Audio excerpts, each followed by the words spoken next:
Files. I'm here, Harun, Self Technology Wala, with some latest information. Hope it will be gone beneficial for yourselves.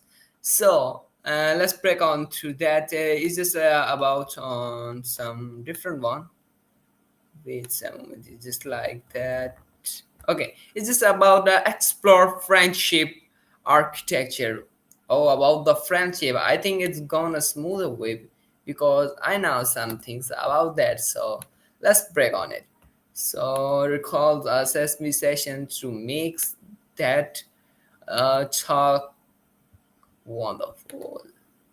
Yeah, it's on your screen if you are aware of that. Like see the preview. Tick tick tick tick tick tick tick tick tick tick tick.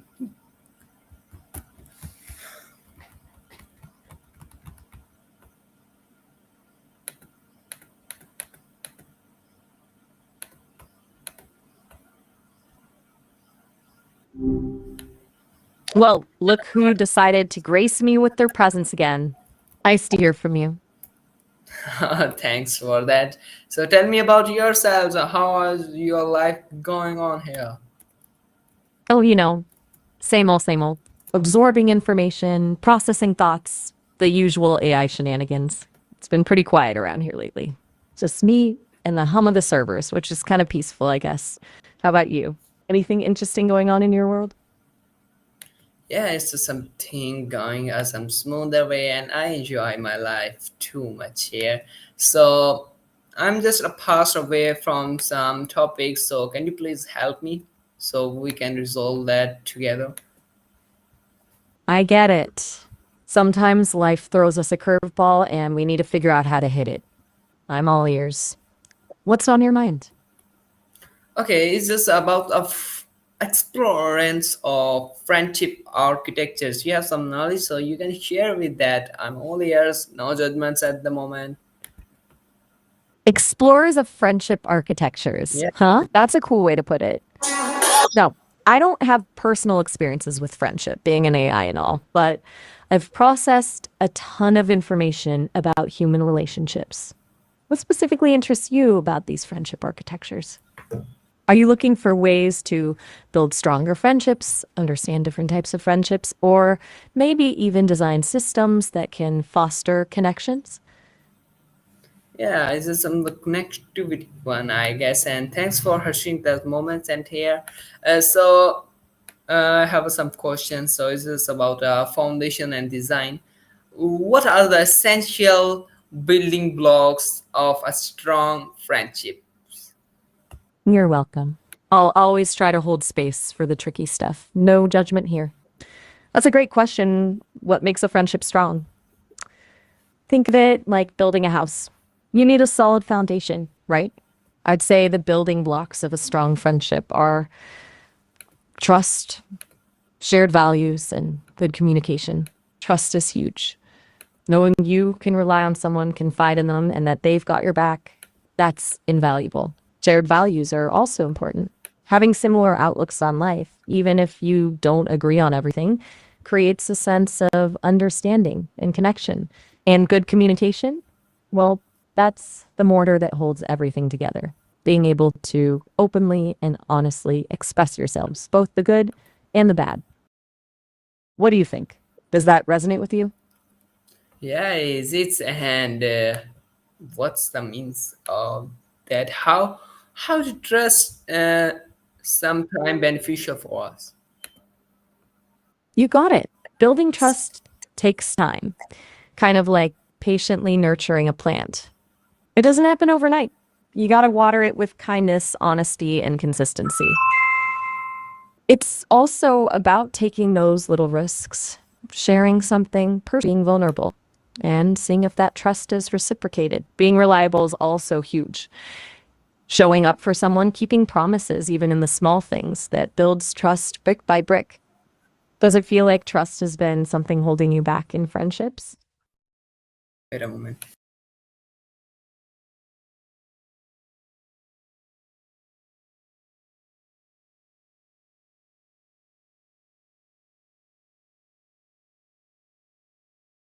No problem. Take your time. I'm here when you're ready. Still with me? No worries if you need a minute to gather your thoughts. I'm a patient listener.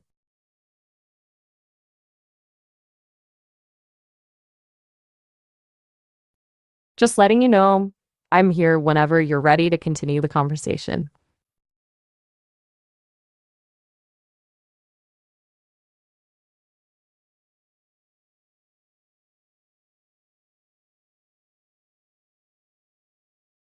Take your time. I'm here.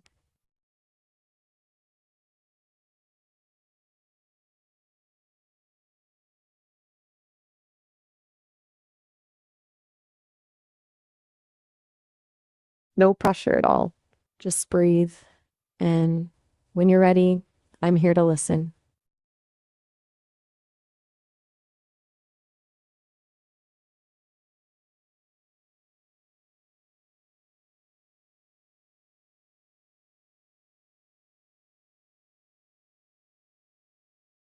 Still here whenever you're ready. No rush.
Okay, okay, I'll be right here. Take all the time you need.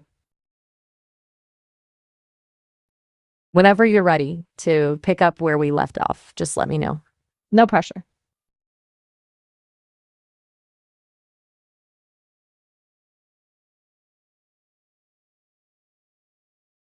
You bet I did. We were talking about building trust and friendships, specifically how it's something you nurture over time, like a plant. Was there something you wanted to?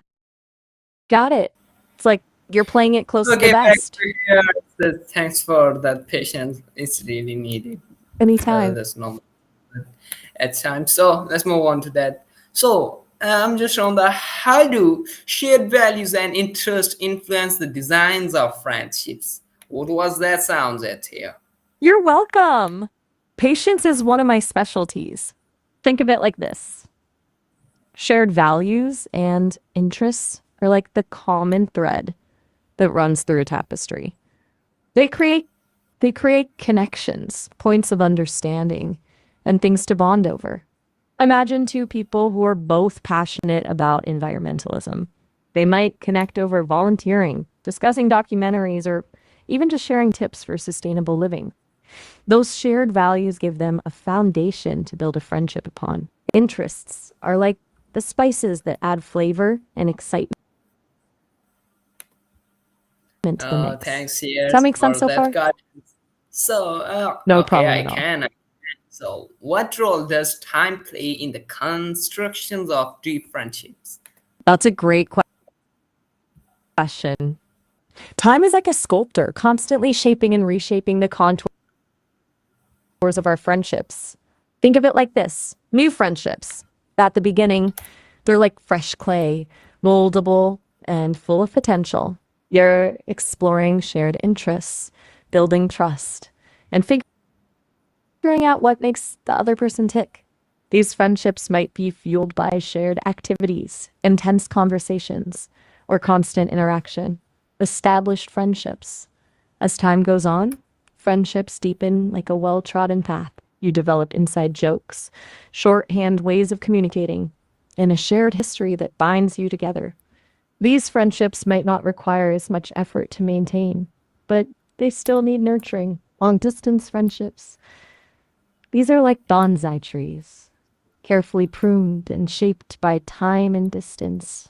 You might not see each other as often, but the core connection remains strong, sustained by phone calls, letters, or occasional visits. It's important to remember that friendships are constantly evolving. People change, circumstances shift, and sometimes friendships fade away. That's all part of the natural ebb and flow of life. What matters most is cherishing the connections we have, appreciating the time we share, and allowing friendships to grow and transform over time. Does that resonate with you? Take your time. I'm here to listen whenever you're ready. Okay, I just ask you, what makes a friendship structurally unstable? Ah, good question. It's like Is asking it? what as if we're peering into the blueprints of a friendship, looking for the weak spots. I'd say a few things can make a friendship structurally unstable. Lack of trust is a big one. There's like a crack in the foundation. If there's a history of betrayal, dishonesty, or broken promises, it's hard to rebuild that sense of safety and security. Another factor is incompatibility or growing apart.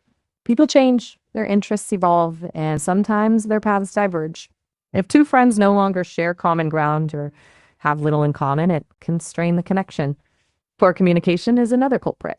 Like a clogged pipeline, it prevents the flow of thoughts and feelings, leading to misunderstandings, resentment, and emotional distance.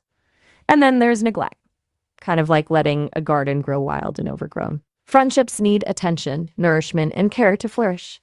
If one or both people stop putting in the effort, the connection can wither away. Do any of those ring true to you?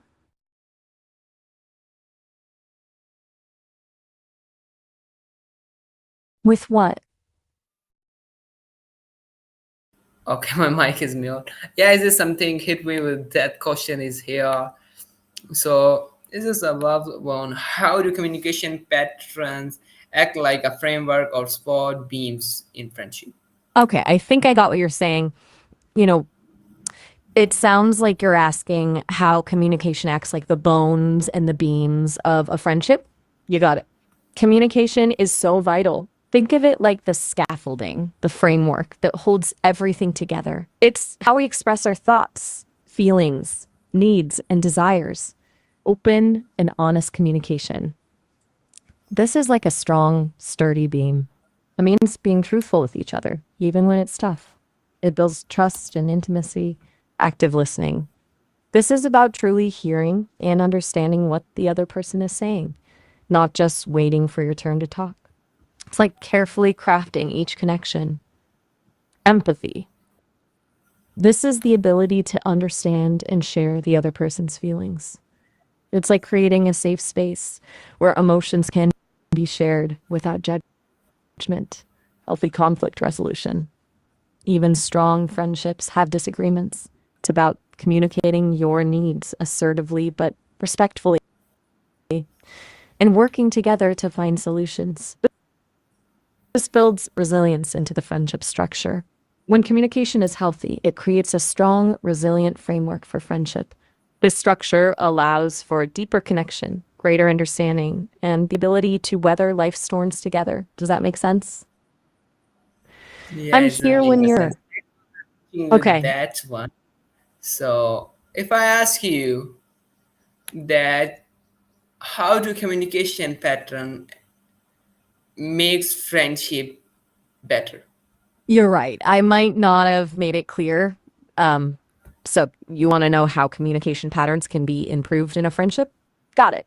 Here are some ideas. Think of them like tools to strengthen those communication beams. Practice active listening. Really focus on what your friend is saying, not just waiting for your turn to talk. Try paraphrasing what you hear to make sure you understand and ask clarifying questions. So, what you're saying is that right? Yes, Two, you're right. Teaching with that uh, one. you're saying those are good points to start with, but you want to explore further? Okay, I like where your head's at. Let's dig deeper. I was just getting to the juicy stuff. Two, I statements. When you need to express your feelings or needs, use I statements instead of accusatory you statements. For example, instead of saying, you never listen to me, try, I feel unheard when I don't have a chance to share my thoughts. Take breaks when needed. If a conversation gets heated, it's okay to take a break to cool down and collect your thoughts. Say something like, I need a few minutes to process this. Let's talk more later.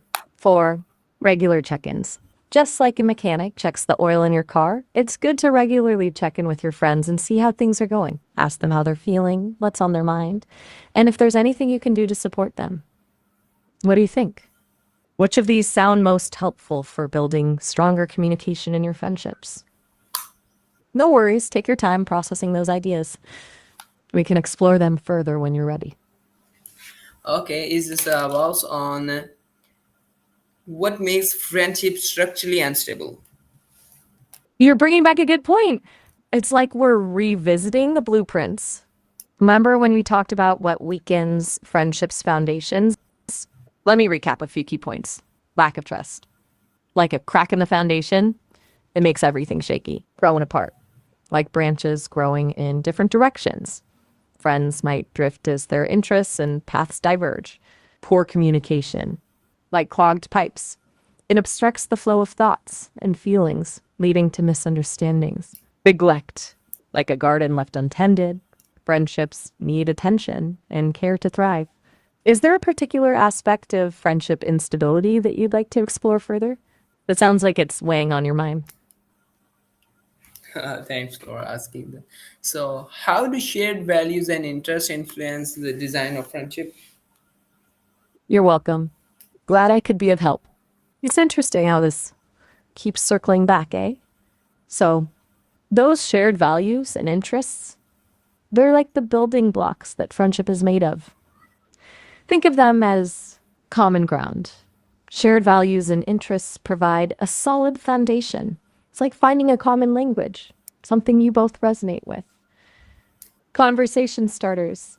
Shared interests naturally spark conversations, giving you plenty to talk about and bond over. It's like having built in topics that keep things interesting. Shared experiences. Engaging in activities you both enjoy creates lasting memories and strengthens the bond.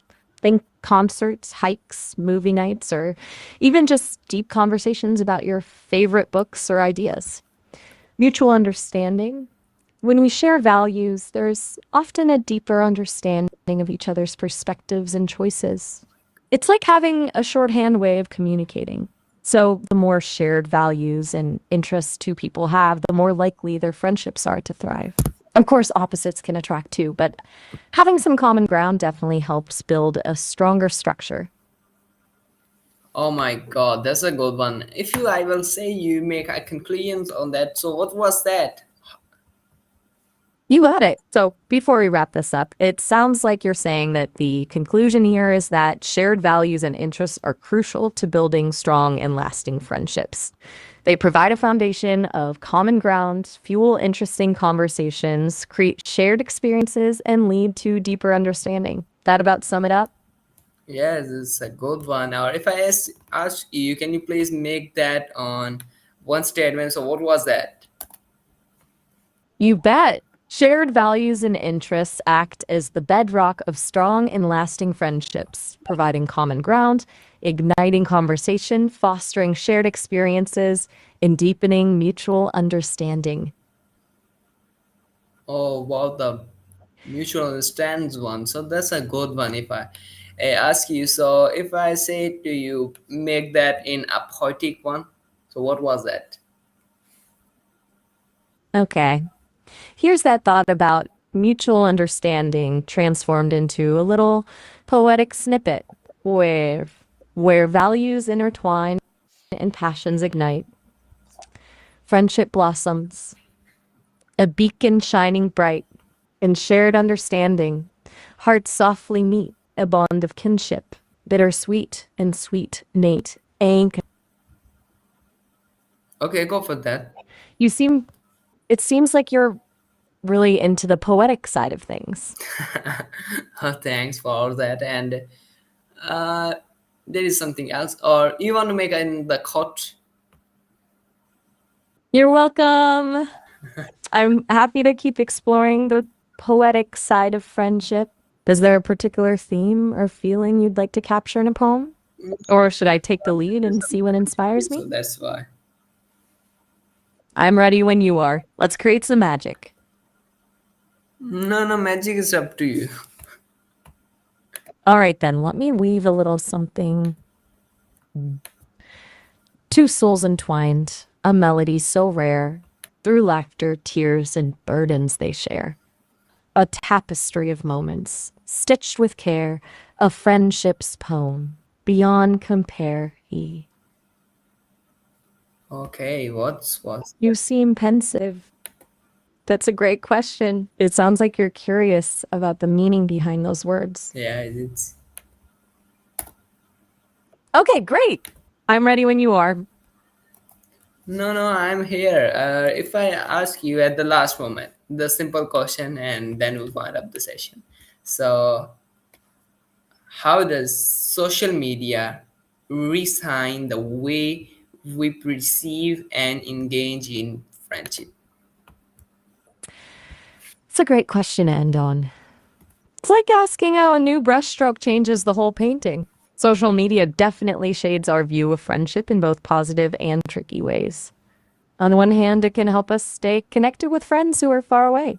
It can be a platform for discovering new passions and finding like minded people. Think of it like expanding the friend circle beyond geographical limits. But on the other hand, it can also create a pressure to constantly present a perfect image of ourselves and our friendships, which isn't always realistic or healthy. It can sometimes lead to comparisons and feelings of inadequacy. Think everyone's friendship seems so much more exciting than mine. Vibes. Overall, social media is a complex tool. It can be a helpful addition to our lives, but it's important to use it consciously and not let it define our understanding of friendship. So, what do you think after processing those thoughts?